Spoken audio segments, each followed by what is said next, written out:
You just can't give up. These people are not giving up, so you can't either. That's my point. Their existence is resistance. Their existence is perseverance. If they can continue living and surviving in spite of the odds, then you can keep advocating for them as well.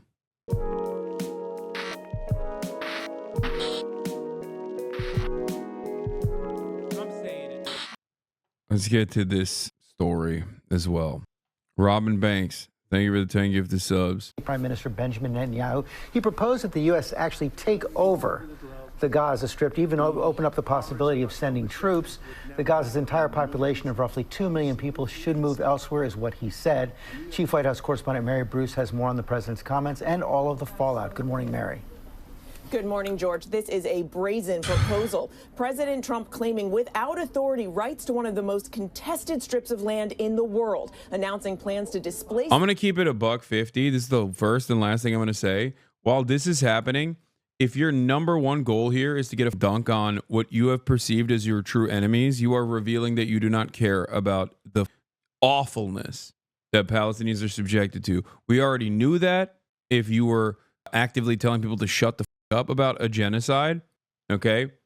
But if your goal here is to be like, see, I told you Trump would be worse. Yeah, I said that shit too, okay? Many times over, 1,000,000 times over. That doesn't change the reality that Joe Biden still did this genocide, had all the power to end it, and refused to, okay? All you have done in this process is basically demonstrate that you didn't give a shit when Biden was doing it, and you certainly don't give a shit when Trump is doing it either.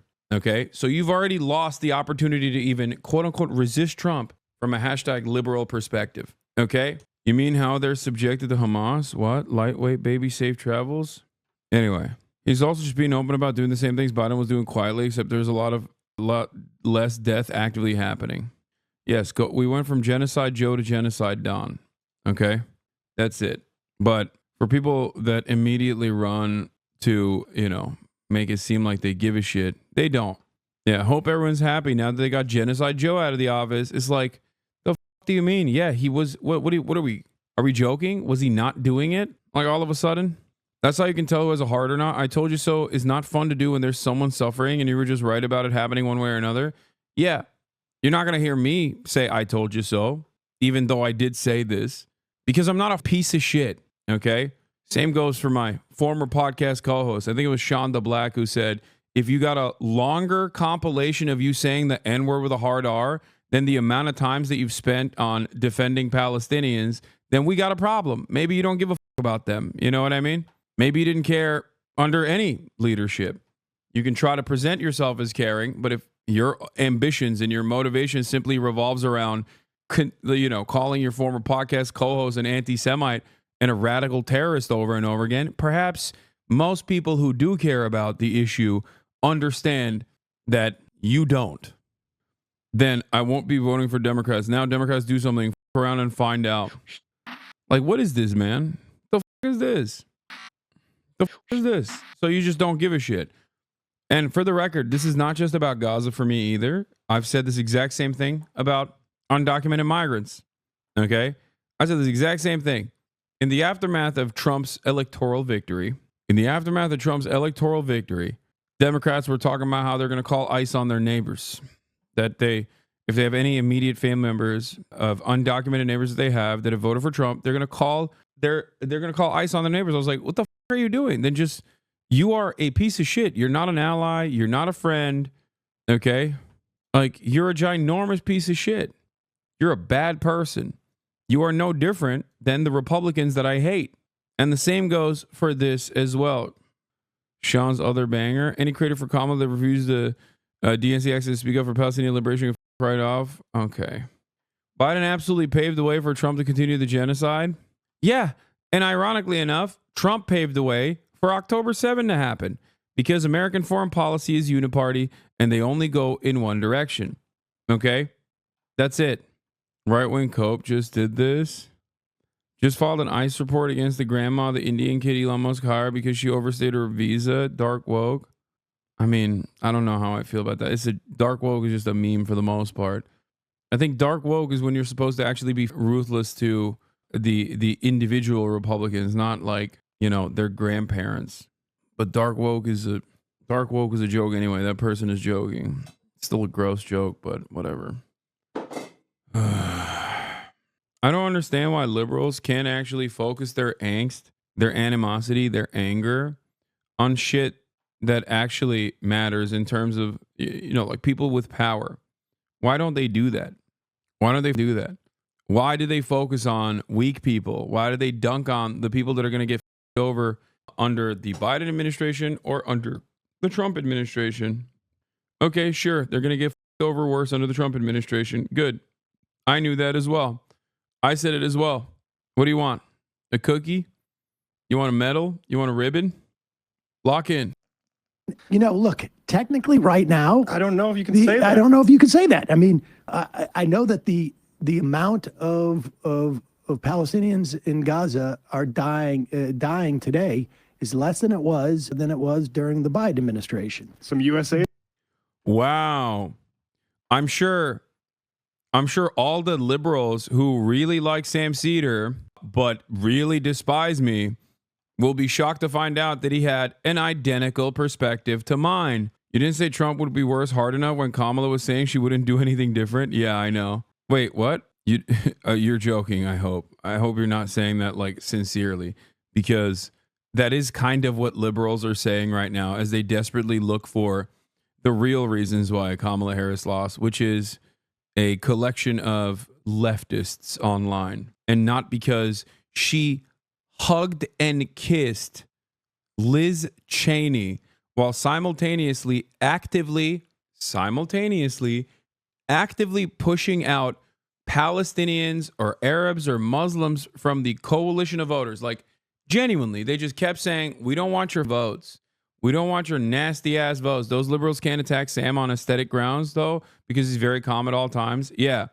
And it's also difficult to call Sam anti-Semitic too. He is an older Jewish man who is very calm when he describes these things, and not a scary Muslim, If only there were people who were yelling from the rooftops over and over again about how unimaginably dangerous the Trump administration would be for a multitude of different reasons, including but not limited to Gaza, and that the Democratic Party should launch the best possible defense against that, and that they were being pathetic and weak, not meeting the needs or the demands of the American population. Remember that tweet from Destiny a week or two from the election?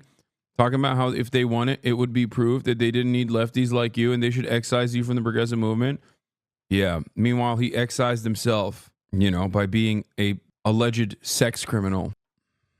Through to him finally. Do I think that ultimately Trump is going to be worse than Harris? Harris was also a hypothetical. Yeah. And I will say, all we were I have going pretty against negative was prognosis of what I think she would have done. But Obama stood up to. Idiots are calling Sam your token Jew. Sam Cedar has been doing political commentary since I was basically shitting in my diapers. What are we talking about? What? I think you're mistaking it. Yeah, it's so weird. I guess Bernie Sanders, Felix Biederman, Alex, Gabor Mate, Noam Chomsky, Norm Finkelstein, like a million different Jewish Holocaust scholars that are anti-Israel, Noah Colwyn, every single person that I just mentioned here, Elon Pape, all Jewish, all anti-Zionist, okay? They just, they're all my tokens, I guess. Felix Biederman. It's just like, how do you not realize how unimaginably anti-Semitic that shit is? Did you cover Hutch's reaction? No, I don't cover Hutch's reaction to anything. Is there a new Call of Duty map out? Maybe I covered that. Considering how consistently wrong he is, why in the ever-loving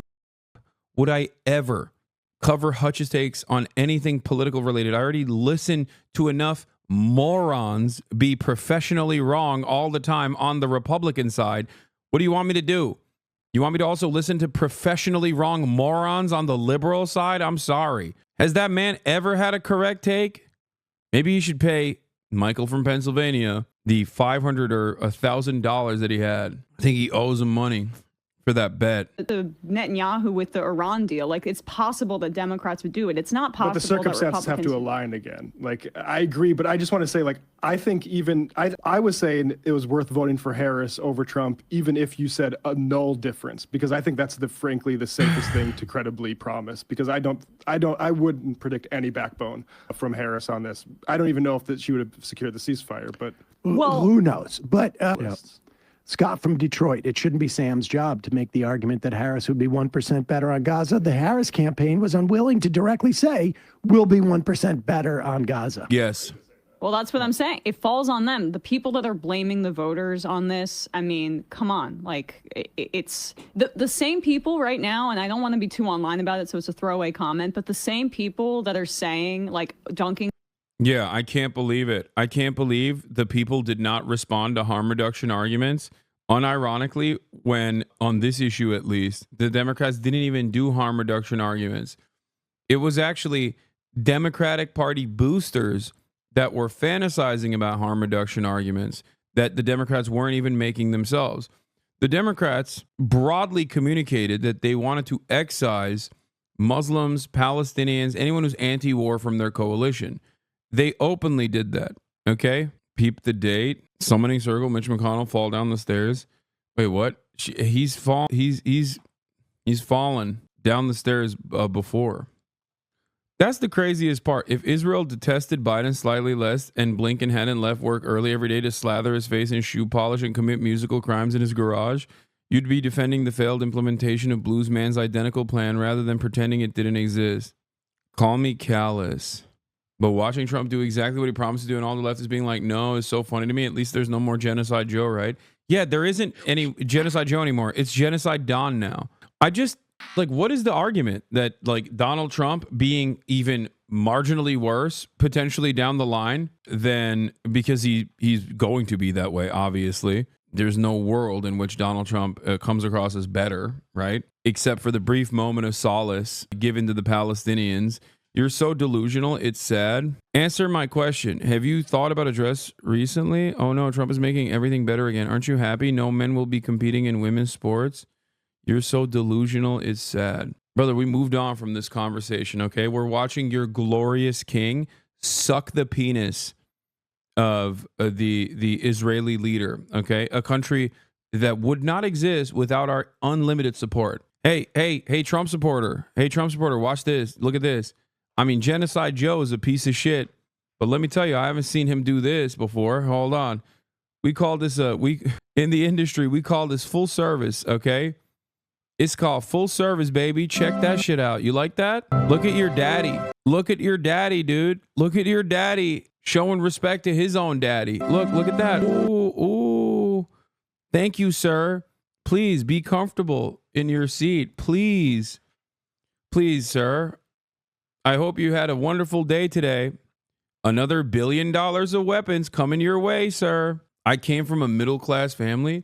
The f does that have to do with anything? Here's your goat, okay? How does that make you feel, you cuck? You stupid cuck piece of shit, okay? Mr. Peaceful Dove, remember? Even Bradley texted me and was like, okay, maybe Trump wasn't going to bring about peace in Israel. That's the funniest thing. Anyone that tries to claim Hasan, like, you think Trump is going to be really good. You think Trump is going to be really good on, you're pro-Trump. You're pro-Trump, okay? I've had numerous conversations, including with high-profile people who voted for Donald Trump, people who interviewed Donald Trump, where I explained my position over and over again. Now, of course, you're not going to hear that from one-sided dipshits who just have a bone to pick because they don't like that their own community considers them to be wrong on this issue. And they're so goddamn narcissistic, they can't reevaluate their position and instead just lose their minds over and over again and talk about this.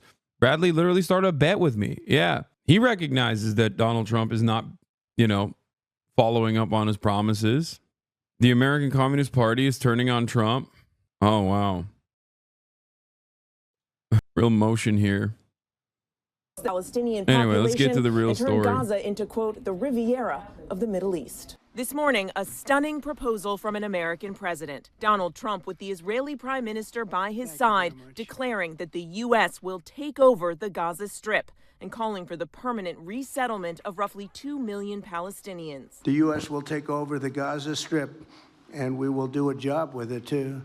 We'll own it and be responsible for dismantling all of the dangerous unexploded bombs and other weapons on the site. And he says he's willing to use the U.S. military to do it. We'll do what is necessary. If it's necessary, we'll do that. We're going to take over that piece, and we're going to develop it, create thousands and thousands of jobs. Benjamin Netanyahu seemingly on board with the plan. I think it's something that could change history, and it's worthwhile really pursuing this avenue.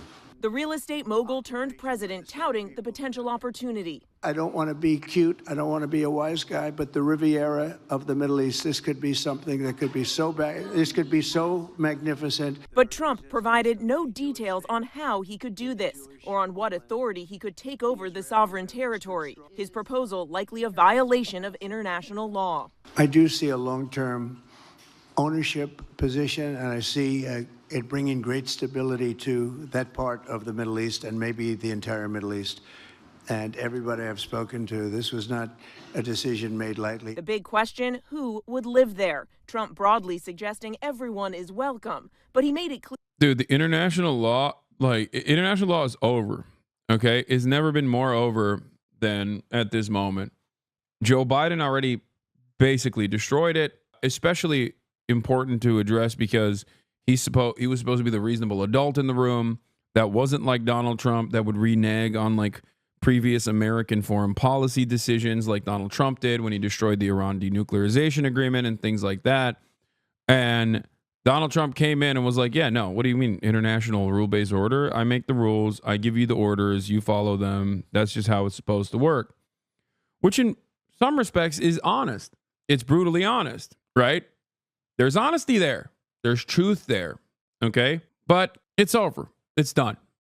Donald Trump is once again showcasing that it's super done. In many respects, I've talked to a lot of well-intentioned people out here, and their perspective on America's placement around the planet, especially in places like Japan, and this was championed by the JCP as well, this perspective was, and people that are constantly in their minds living under the ever-present threat of China and Russia, right? Outside of the sphere of American influence. They were truly terrified of Vladimir Putin's actions, which is understandable. I think we here in the United States of America, even though I'm in Japan right now, don't necessarily see the threat of a despot or a tyrant or someone who is just like willing to just go, nah, I'm taking this shit. It's mine now outside of the United States of America, right? And we're far removed. So even if we're far removed from the impact of it, so even if, let's say, the fears are unfounded because of the limitations that the Russian state has in terms of taking over the entirety of Ukraine and then possibly moving into Poland, like even if all of that is impossible given the actual limitations, okay? I think that Vladimir Putin's actions, unjustifiable actions in Ukraine, violent actions in Ukraine, have truly terrified a lot of people living under the sphere of Western influence. They are scared that this entire process can just kind of fall apart if someone just goes, nah, I'm not around with this any longer. This is mine. I'm just going to violate all the norms. The only country that is able to violate those norms is the United States of America. Because when it does violate those norms, it does it through the rule-based international order to a certain degree. And while someone like myself might see the truth in that and still get frustrated endlessly, okay? This past year has shown that America, aligned with Israel, which is an extension of America, never forget, is also capable of doing Vladimir Putin shit. And I think a lot of America's allies are, on the one hand, scared that, Vladimir Putin is a bad guy, but they're also now scared that Donald Trump is a bad guy in the exact same way. The collapse of the belief that America's allies have in the rule-based international order is going to lead to real consequences of diminished soft power for America. And in that process, America will no longer be the hegemonic superpower. And as I repeat over and over again, those 800 military bases will now look like 800 military occupations. Like, think about that. Europeans are terrified of Vladimir Putin for what? For what? What's the reason? Well, because he's a madman and he has shown his proclivity for land grabs. Okay? And we're talking about new land grabs. If you already did the land grabs, if you engaged in colonialism and you still have like colonial remnants within your economic infrastructure, like, you know, maybe you have a couple West African countries that you still control the currency of or whatever, that's different. In the minds of the Europeans, they look at that in a very different way. They're like, well, that's just business as usual. That already happened in the past. But when you got a dude who's going, I'm taking a piece of a country on the European continent, they're like, whoa, whoa, whoa, what the is going on? Hold on. But now you got Donald Trump saying he also wants a piece. You know, you got Donald Trump straight up being like, I'm taking Greenland. What are you going to do about it? I'm taking Canada. What are you going to do about it? I'm taking the Panama Canal. Also, I'm taking Gaza.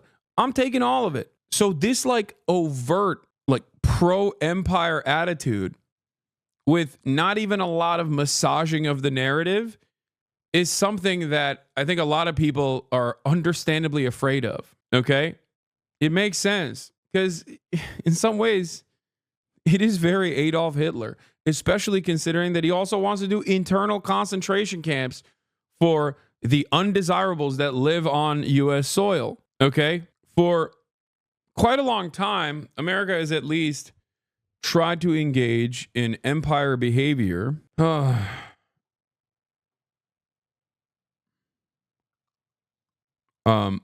When America used to engage in empire behavior, they would at least like masquerade it as a positive. And we've completely dropped that notion. We're not even saying it's a positive. We're like, no, we're the bad guys and we're going to take your shit. Okay? God damn, this autofocus and the auto lighting is killing me right now. Look how dark it is. Come on, fix it. Fix it, fix it, fix it, fix it. My pro-NATO mom's already saying that we EU should distance ourselves from the US. Yeah, that's it. That will be an attitude shift. That will be an understandable attitude shift because you can't say, oh, I'm just taking it. What are you going to do about it? You can't say that because people are really like, what? What do you mean you're just taking it?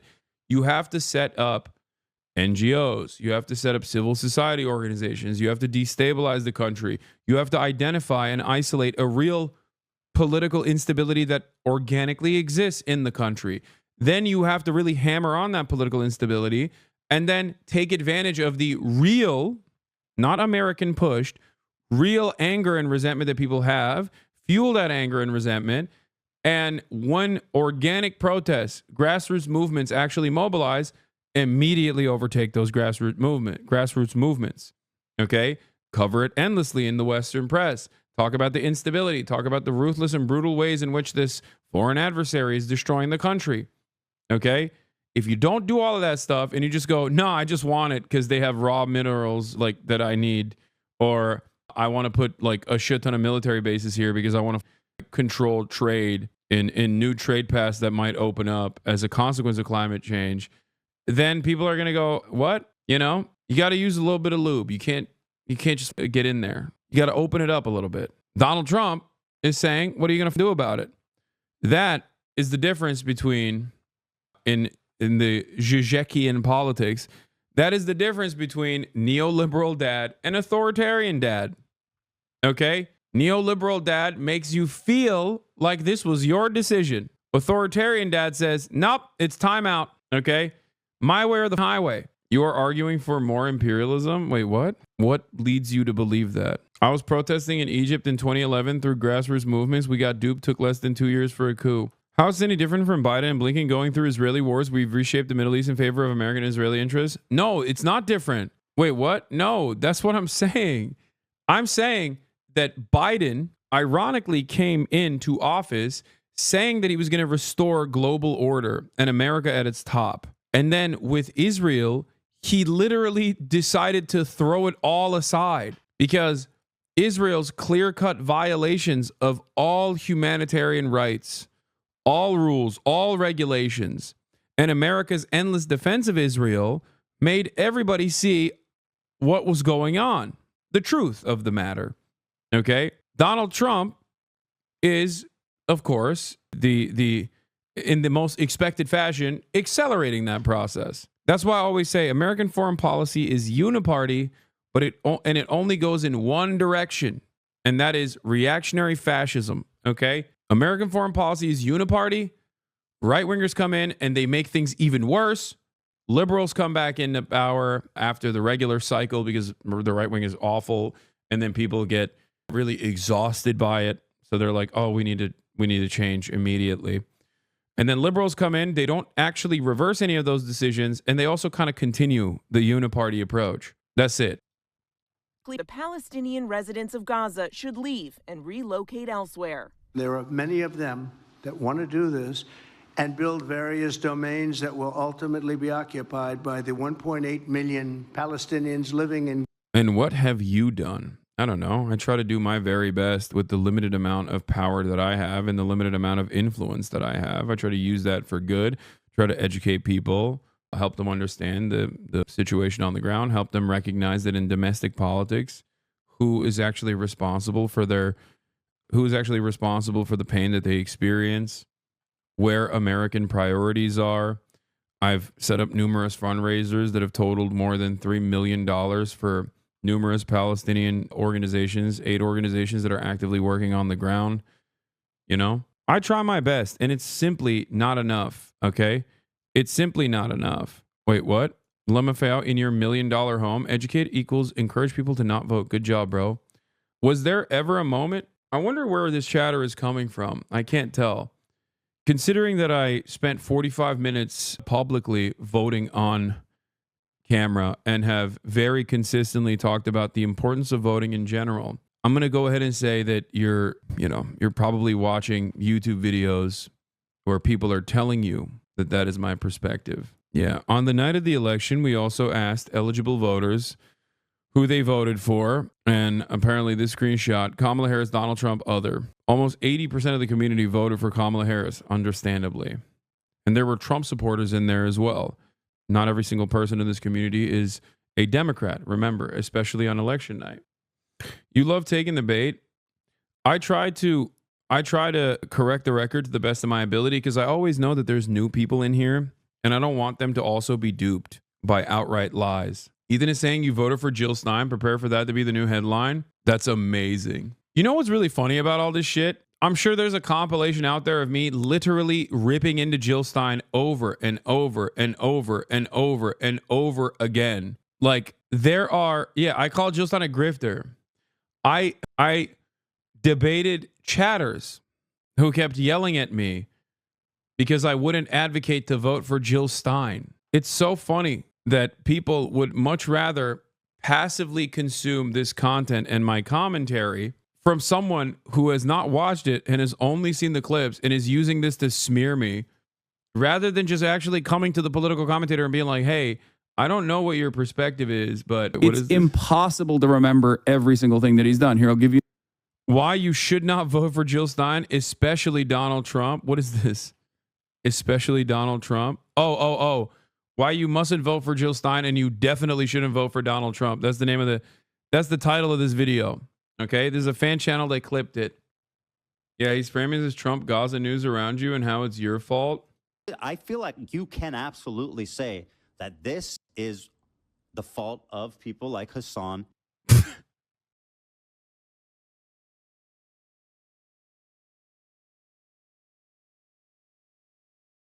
Yeah.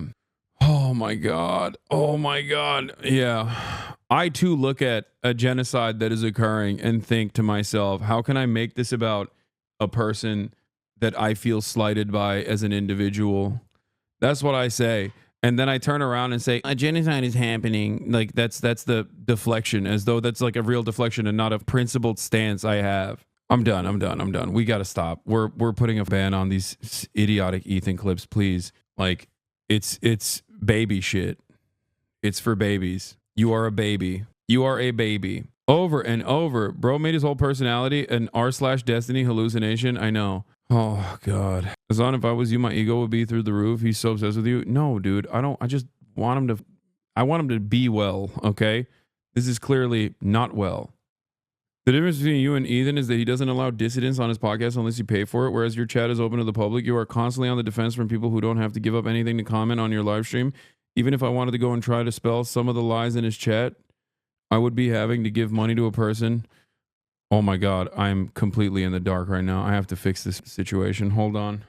I'm going to put the curtains up. It's over. It's like a joke. Liberals are so spineless. Hold on.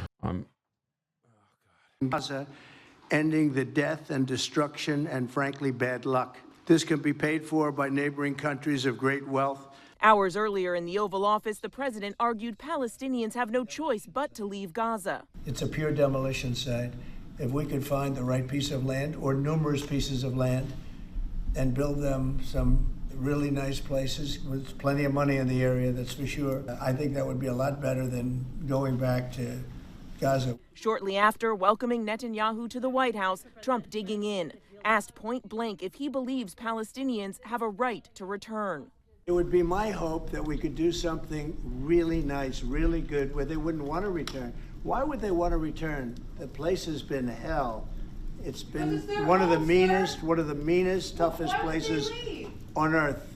And then just hours later, that shocking declaration that he envisions the U.S. taking over Gaza entirely. After 16 months of war, the devastation is massive. But even amid the destruction, since the ceasefire was announced last month, Palestinians returning to their homes. Those images, hundreds of thousands determined to get back.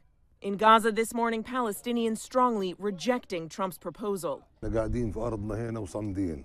This man saying, "We are staying steadfast in our land here. Whoever wants to rebuild should not kick us out under the pretext of rebuilding." But the president now insists that Egypt and Jordan should take them in, an idea those countries have fiercely rejected. Well, I think Jordan and Egypt will, I know they've spoken about it with you, and they say they're not going to accept. I say they will. Democrats say the president's proposal is ridiculous. What he's saying is dangerous because it will put U.S. interests in the Middle East at risk. It could put U.S. embassy personnel at risk. Now, President Trump is making this proposal even as the U.S. has been working to secure the second phase of this ceasefire deal, which intends to bring about the release of the remaining hostages and a permanent end to fighting. Negotiations that were incredibly difficult even before President Trump made this new announcement. What comes next, George, is unclear. Well, yeah, Mary, there's so many questions there, including this simply flies in the face of everything President Trump has said in the past about pulling back the American military from overseas commitments.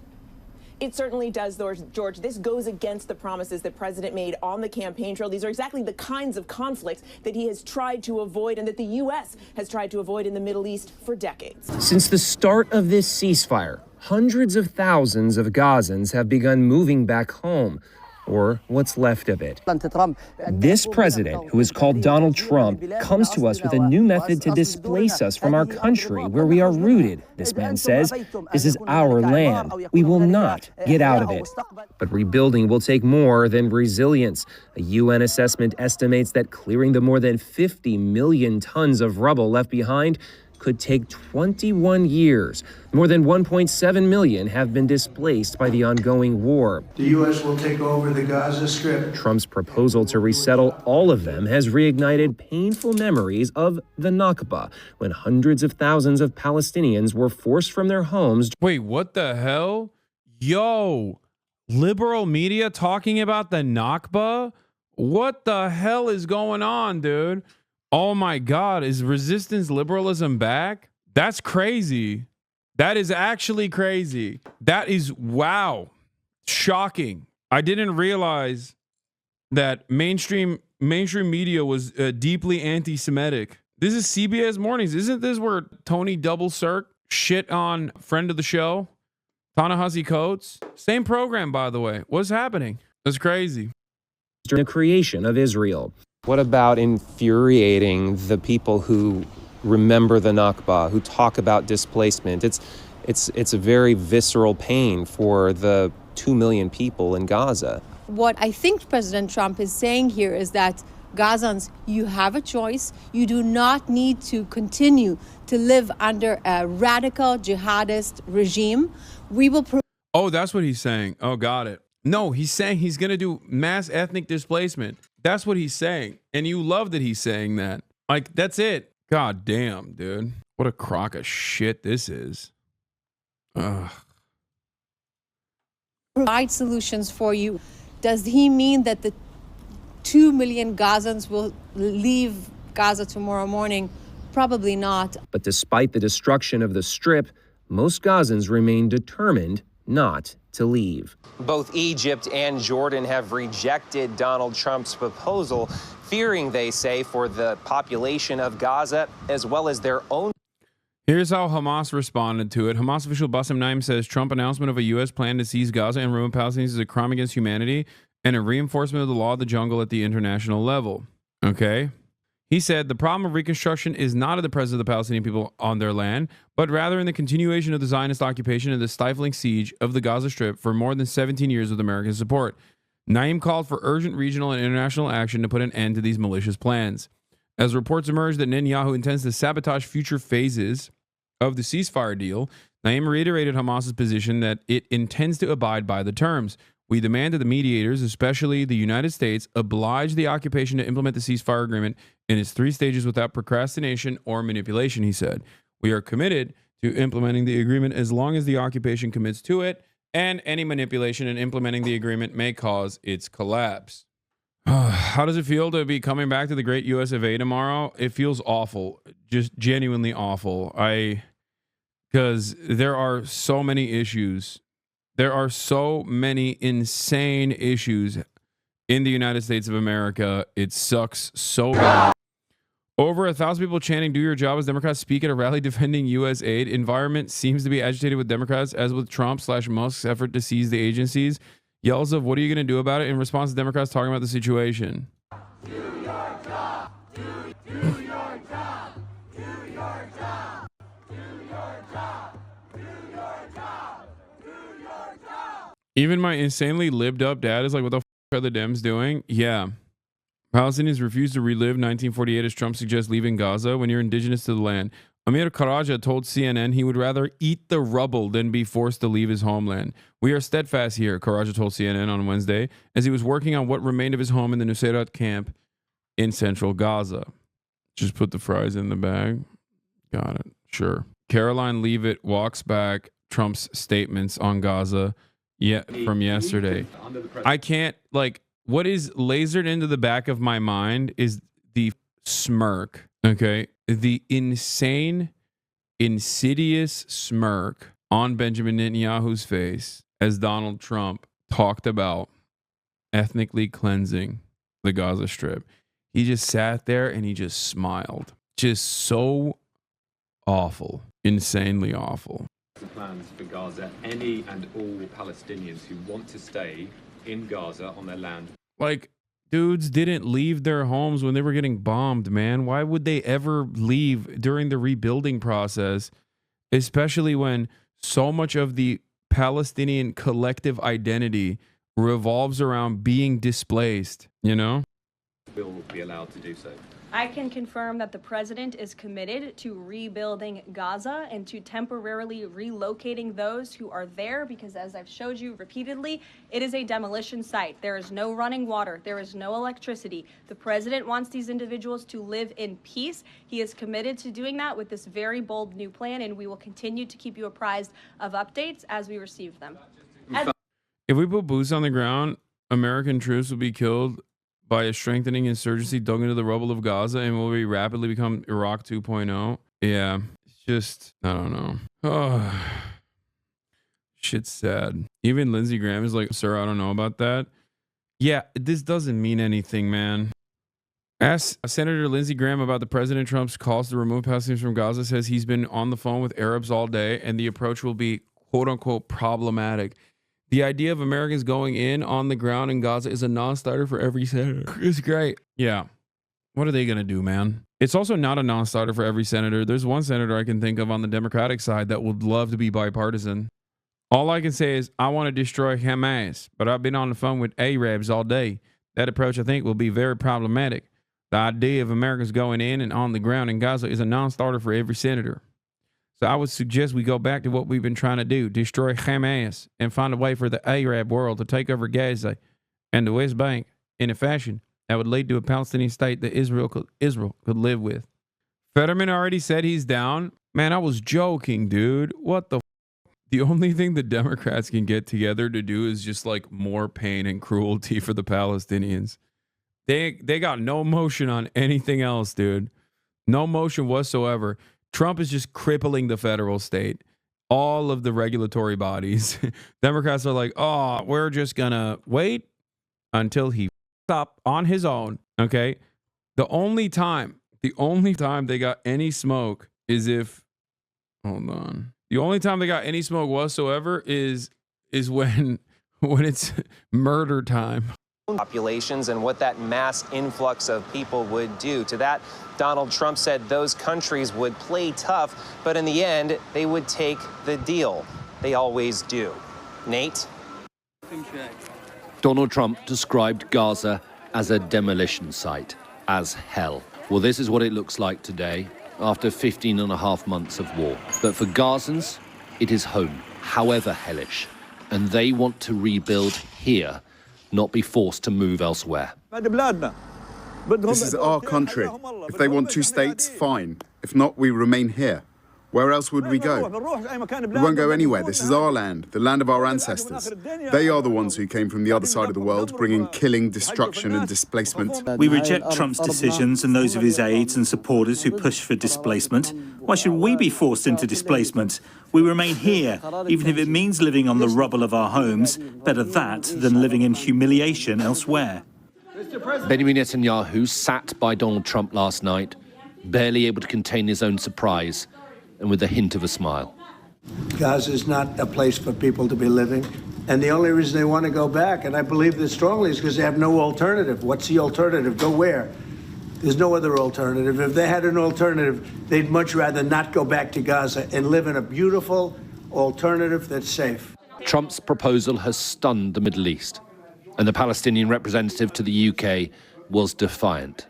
It took Israel that ethnic cleansing in 1948, the military occupation of 1967, the colonization and the theft of land, and the system of oppression and apartheid, and all the way to the genocide.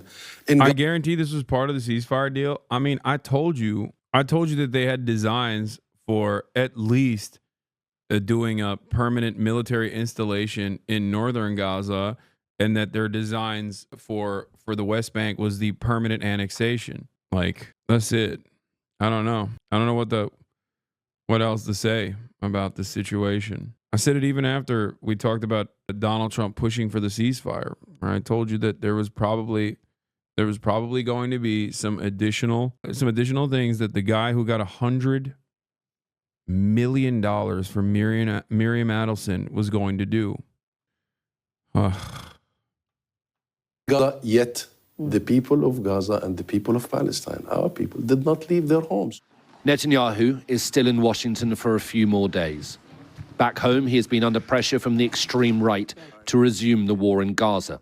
The US president's proposal has come at a perfect moment for him. It is a political lifeline for the Israeli prime minister. I think that it is crucial today to consider and examine ideas that are out of the box. After all, Gaza is a failed experiment. It certainly failed under Hamas rule. Anyone with their eyes open understands that Gaza in its current state has no future. The forced removal of Palestinians from Gaza would be ethnic cleansing. Trump has given no detail how it would work, and it has no backing from Western allies. And with negotiations just starting to extend the Gaza ceasefire, it is a very risky and possibly dangerous move. Alistair Bunkle, Sky News, in Jerusalem. In the old bombed-out UN school in Jabalia, just north of Gaza City, there are still some classrooms intact. People whose homes have been destroyed moved in here last week when the Israelis allowed them back into northern Gaza. Mahfoud Hassan's room here has a nickname now, Orphan Class. Her two sons were killed during the war. She's surrounded by their children. Yesterday, Donald Trump called for Mahfoud and every Gazan to be supplanted.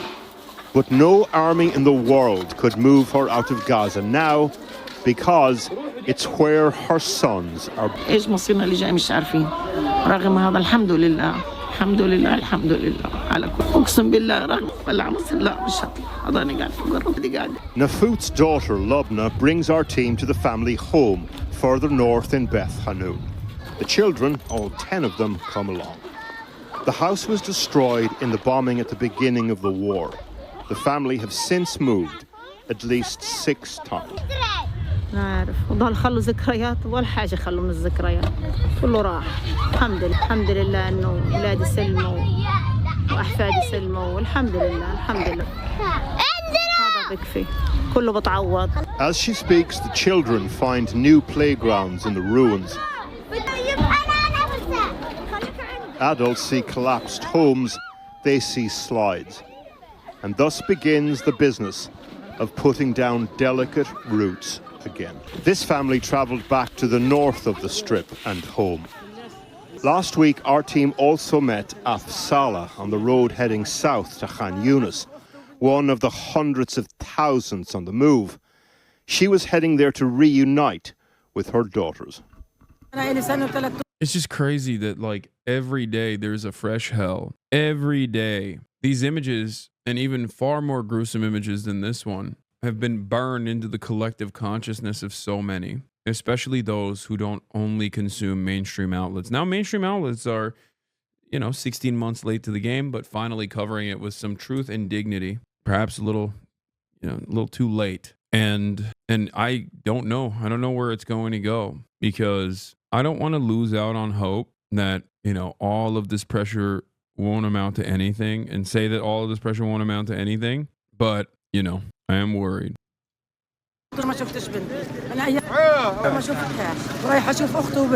You just can't give up. These people are not giving up, so you can't either. That's my point, okay? Their existence is resistance. Their existence is perseverance. We live in the lap of luxury in the Western world, in the heart of empire. If they can continue living and surviving in spite of the odds, then you can keep advocating for them as well.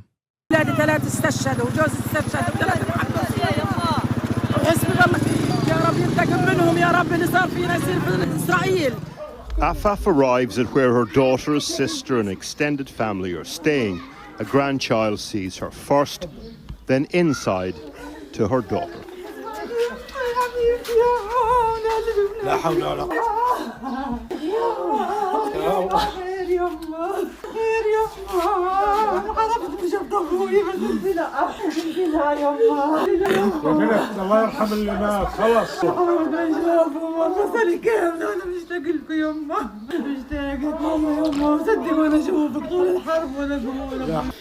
These family reunions have been a long time coming, and they're complicated, full of joy but delayed bereavement too. And these are the people Donald Trump says should leave Gaza. He is a real estate man. But what price, what specifications could an estate agent put on this home? After the horrific October 7th attack on Israel, when about 1,200 people were killed and 250 others were taken hostage, Israel launched a war to destroy Hamas. Tens of thousands of people were killed in the process, and much of that territory is in ruins today. So yesterday, President Trump made this suggestion for what could happen next. Oh, my God. We have an opportunity to do something that could be phenomenal. And I don't want to be cute. I don't want to be a wise guy, but the Riviera of the Middle East, this could be something that could be so bad. This could be so magnificent. But more importantly than that is the people that have been absolutely destroyed that live there now can live in peace in a much better situation, because they're living in hell. Now, the plan would also involve relocating more than 2 million Palestinians. We're joined now by the president's national security advisor, that's Mike Waltz. Mr. Waltz, thank you so much for joining us. We're all looking forward to this conversation. We really appreciate you taking the time. So yesterday, when the good to be with you. Thank you. When the president made that announcement yesterday, ran that proposal, I'm told, I wasn't there, but I'm told that a lot of jaws dropped, that there was gasping in the room. And I guess my first question for you is, what right do we, the U.S., have to do this when you have 2 million Palestinians that say, listen, This is our home. We don't want to leave. We want to rebuild. Like, considering that the overwhelming majority of liberals on at least social media apps saw this as yet another opportunity to dunk on the genocided people's immediate family members living in the United States of America, despite the reality that like third-party voters could not have actually made up for Kamala Harris's issues. I don't know if liberals will look at the situation and go, even with all of their hatred of Donald Trump, I don't know if liberals will look at this issue and go, okay, maybe we are the bad guys. Like, this should be a wake-up moment. This doesn't even feel like real life anymore. I can't believe the things that are happening. Yeah. Again, these absolutely smug, nasty people who had nothing to say when Biden and Harris were slaughtering, starving, and displacing Palestinians for 15 months. No snarky comment then. Imagine shitting on voters who lost their families to genocide. This is an NBC News reporter. Trump wins Dearborn Heights amid fury over Gaza, Lebanon wars. Trump proposes permanent displacement of Gazans as he welcomes Netanyahu to the White House. This is Sahil Kapoor, NBC News senior national political reporter. Like, I know that lesser evil voting is in theory correct, but in practice leads to liberals basically engaging in the most insane equations. But how is now the lesser evil voting argument that's taking place, whether it is better to just kill every single Palestinian with bombs right now, as it took place under the Biden administration, or whether it's better to forcibly remove them from this land at gunpoint and ship them off into camps elsewhere. Like, that's what the lesser evil dynamic has turned into for a lot of people. And I genuinely don't understand how evil people can be. He had wife on stream where she said, I hope Hasan is happy with Trump now. They should name a street in Gaza after him. It's all a game to them. Yeah, I don't think they care about Palestinians. I'm going to be very real, okay? That's such a gross statement, especially considering that I, once again, warned people over and over again that it's not like Donald Trump was going to be better, and even debated people on this issue, both from my community and also even prominent Trump boosters. It's insane. The only significant aspect of Donald Trump's ceasefire was that he had the ability to do it. And it wasn't just Trump that had the ability to do it by way of Steve Witkoff. Steve Witkoff is not a brilliant foreign policy advisor. He's a golf buddy of Donald Trump's who does real estate. That's how much power and influence America has over Israel. It wasn't because Benjamin Netanyahu was like, oh yeah, I'll do this because you're going to let me permanently annex Gaza. Okay? After all, he could have just kept the bombing going and then permanently annexed Gaza without a ceasefire whatsoever. The point here is that America has always held all the cards. You really seem to like the sound of your own voice. I am a professional political commentator by trade. This is, God, you're such a cornball. How can you take yourself seriously in that turtleneck? Your opinions are worthless. Your small percentage of stands that follow what you say don't matter in the real world. You are a cornflake, Hasan. Your views are so out of touch with reality. It is scary. I feel bad for everybody that listens to this puke. Lol, professional. It seems like you're very mad, but I don't know if you're just mad about me or if you're mad about something that's going on in your own personal life that you're so upset over my sartorial choices. I hope you get better though. Like, yes, I'm familiar with no other land. The people deserve to be mad at you. What the fuck? You had big influence and chose to go against Kamala. You made people vote for Jill Stein. You kept shitting on Kamala. I like that the new talking points have been ordered by the people. Let's see. This is from a fan channel from November 4th, 2024. Okay. The stream is from November 4th, 2024. But I have echoed this sentiment numerous times. Why you should not vote for Jill Stein, and especially not for Donald Trump. Now that you've actually seen that that was my take, will you reconsider? Will you watch? Will you understand that you were duped? Will you maybe get mad at the person who duped you? Or will you continue on your conquest? It is legitimately ridiculous that you just rally every 4 years instead of campaigning all of the other times when you should be campaigning. And yes, I do think that she is a grifter. That's it. That's how I feel about it. That's why I don't usually talk about it. It's fine if you want to vote for her. You know, she went to the Palestine protest. It was like one of the few instances where she actually was, like even before this election cycle. You saying we're gonna? Oh my God! Why isn't it loading? Families have done more for people than Green Party done in their entire history besides take money away. But yeah, like there are places, if you are very serious about like, I'm losing my mind. Anyway, you can go watch the video on your own time if you want to. Building a resilient movement as a third party. That person's comment earlier was pure cinema. What? This is quite literally your fault, Hasan. You shout on Kamala any chance you got and influence a generation of voters, and they went to Jill Stein. You have blood on your hands. I hope you get your karma. I think they do sit around and wait and lurk in the corners and the shadows.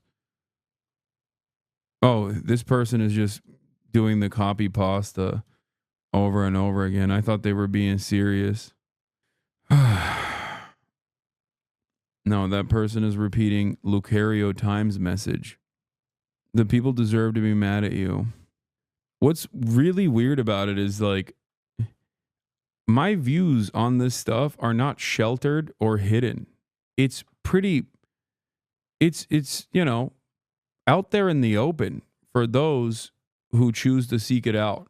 Like it's not something that I hide, you know, it's something that I have talked about quite a bit.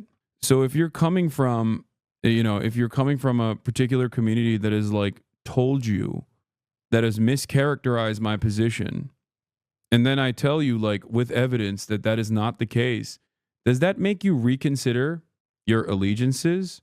Do you maybe feel like you might have been misguided? Or are you simply angry in this instance and looking for an appropriate vector to let out your anger, and you have found me to be that appropriate vector, even if you are misguided? I literally remember you getting your ass eaten on Twitter for saying Jill Stein's a grifter, Lamau simply unwinnable. Yeah. It's particularly funny since if you actually had those views and beliefs people say you have, people wouldn't go after you so much. I don't get it. I especially don't get it because time and time again, I maintained the dangers of Donald Trump winning the election, which is precisely the reason why I wanted Kamala Harris to actually get her shit together and run a good campaign. She failed to do so. And not only that, but the Democrats have completely given up on trying to obstruct the current process. I was annoyed at your commentary on it because I didn't find it particularly helpful, but it's not incorrect, and you're not a you are a political commentator, not a party lackey. Yeah, there are plenty of people in here who disagreed with me at the time, who were very upset. There were a lot of people in my community that were very upset, that thought, like, you don't understand, Kamala Harris is actually great. She's going to be great for Palestinians. Like, they tried to outflank the Democrats over and over again.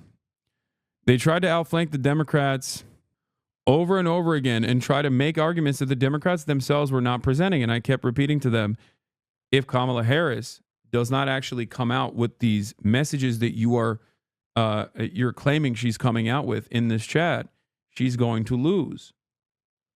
And lo and behold, that's what happened.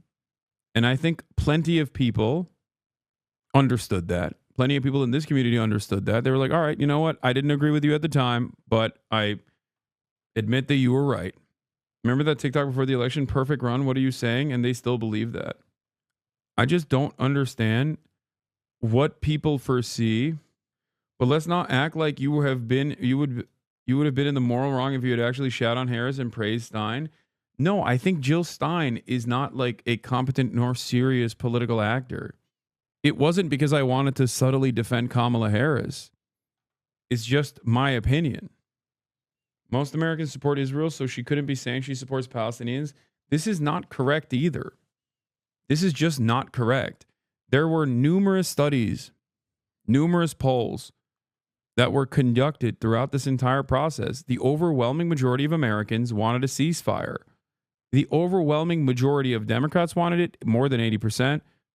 More than 70% of independents wanted it. And even more than 50%, the majority of Republicans wanted a ceasefire. Okay? There were plenty of polls that also showed that the weapons embargo would help Kamala Harris win. But Gaza is not the singular reason why she lost. It was majorly consequential, especially in a state like Michigan. Okay? But what's more important to understand here is that this inability to read the room, or deliberately refusing to read the room, is at the heart of the Democratic Party's problems with the electoral performance. Even when people were ringing the alarm bells as best as they could with mass mobilization protests, they just turned a blind eye to it because they were beholden to their donors. Okay? They're completely shut off from the wishes and the demands of their base of support. So it's not just Gaza. This very same principle exists for a number of different issues, whether it be healthcare, okay? Whether it be price controls. You always said Kamala's loss will mostly be on her inability to break from Biden and her closeness to Republicans by associating with Cheney and the right-wing border bill. Yes, absolutely. It's crazy how everyone is spamming and shitting on liberals right now. This was genuinely the one space we had. You guys are no better than the MAGA tards. People are about to get ethnic cleanse, and the reaction all you gave is Dem's fault. Biden tried everything he could to save Palestine. No, that's not true. Biden did not try everything he could to save Palestine. You're just objectively wrong. Okay? I'm sorry. You're just wrong. Biden is the reason why Gaza looks the way it does, because all it would have taken for Biden to stop this was one singular phone call and a weapons embargo. He did not want to do it. It was such an easy thing to do that Donald Trump was able to do it without even going into the office. Okay? Donald Trump did this before he assumed the role of president by sending an envoy as his representative that was a real estate developer who plays golf with him. Okay? If you are a progressive person truly on the issues and not simply substituting progressivism by saying you unconditionally defend the Democratic Party, because many people, I think, mistake that, okay, then you should be able to comprehend what I'm saying here, okay? Especially if you think I am your enemy, okay? And to be fair, if you do think that, like, Biden did everything he can to save the Palestinians by dropping like 5 nuclear bombs worth of munitions on top of the captive civilian population of Gaza, if you think that that was doing everything you can, then maybe we're not aligned. But if you truly are a progressive person and you think in this moment, this community that will always defend trans people, women's rights, and all marginalized people, and criticize American foreign policy if American foreign policy is responsible for the death and destruction of civilian populations globally. If you think that this community is your enemy and not the much larger, much louder right-wing content creators, I don't know what to tell you. This entire space online is dominated by the right, completely dominated by the right. So when people say like Hasan has no dissent, Hasan has no competition or dissenting opinions on Twitch, you're delusional. You're just wrong. Asmongold is the largest political content creator on this platform. It's not me. It's Asmongold. He is currently the largest political commentator on the platform, and he's right-wing. In the field, don't project or try to indoctrinate. This is not a projection. This is just a mere statement of facts. Okay? There were a lot of people that tried to get me deplatformed right before the election. Okay? I'm going to unban this person. There were a lot of people that tried to get me deplatformed right before the election. And they specifically did it because, you know, they had some petty grievances that their content creators had with me that they wanted to, you know, get a good dunk on. I'm talking about the sex pastini community. And what's really interesting about this is that in spite of that, even though Twitch did actually respond by blacklisting my stream, there was still 314,000 people in here watching on the night of the election coverage with 7.5 million viewers over the VOD. And we looked at the numbers, and in the top 10 live streamers on election day coverage, I was the only person, I was the only progressive voice in the top 10. really reconsider if I'm your enemy, or if someone has basically tried to present things completely out of context to make you feel like I'm your enemy. Anyway.